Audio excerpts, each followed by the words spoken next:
The Waste Management Open just delivered the most insane, chaotic, absolutely unhinged week in professional golf history, and what happened on the 16th hole Saturday afternoon has the entire sport in complete meltdown mode. This wasn't just rowdy fans or loud cheers, this was something that crossed every line, shattered every boundary, and left players, officials, and sponsors asking the same terrifying question. Has golf lost control completely? What actually went down that has the PGA Tour in emergency meetings? Why are players threatening to boycott future events? And how did one tournament turn into a full-blown crisis that could permanently change professional golf forever? Let's be brutally honest about something first. The Waste Management Open has always been golf's wildest party. The 16th hole stadium holds over 20,000 screaming fans who treat the tournament like a Super Bowl tailgate mixed with a college football rivalry. But 2026 wasn't just loud or rowdy, it was something completely different, something darker, and what unfolded over 4 days has left permanent scars on players and exposed cracks in the PGA Tour's ability to control its own events. Thursday started with warning signs that everybody ignored.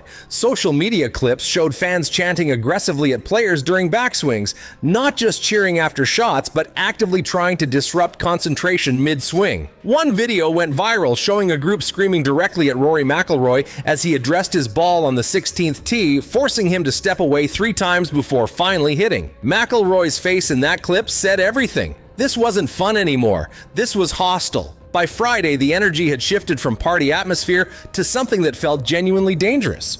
Reports surfaced of fans throwing objects onto the fairway, not just accidentally, but deliberately trying to hit players or caddies. One caddy posted on social media about having a full beer can land near his feet on the 17th hole, close enough that if it had hit him directly, it could have caused serious injury.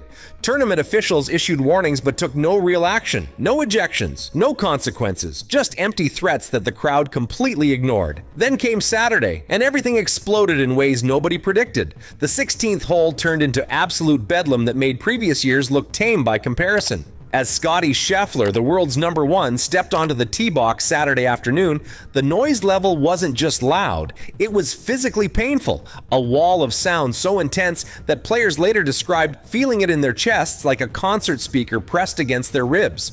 Scheffler tried to address his ball and couldn't.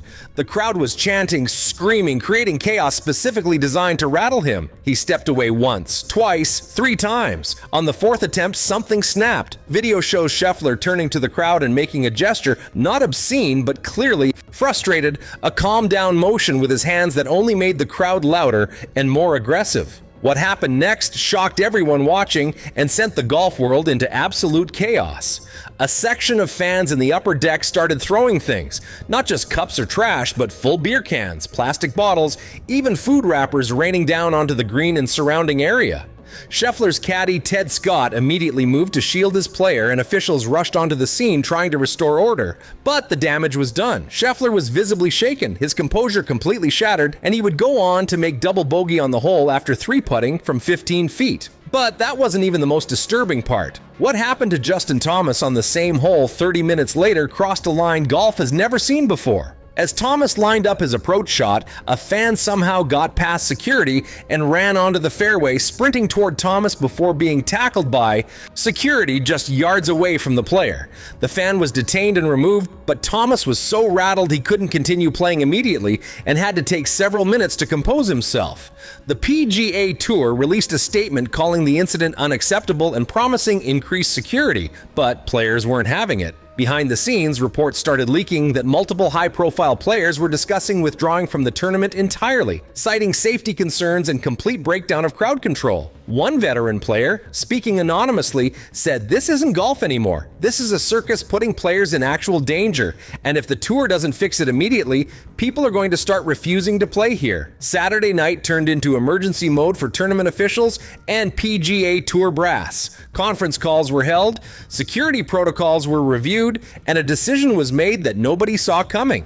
Sunday's final round would feature dramatically reduced crowd capacity, with the 16th hole stadium limited to just 10,000 fans instead of the usual 20,000 plus.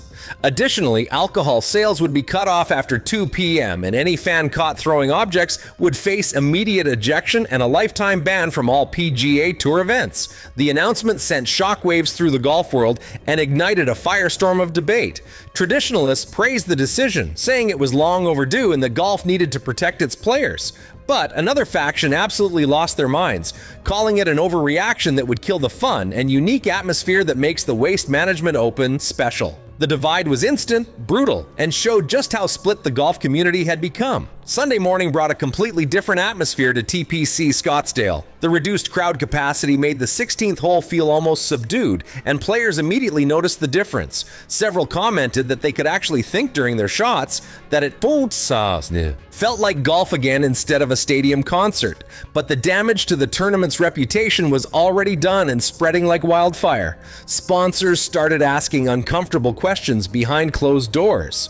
Multiple companies that had poured millions into the event were reportedly concerned about their brands being associated with the chaos and lack of control. One major sponsor was said to be reviewing their contract and considering whether to pull funding if significant changes weren't implemented for 2027.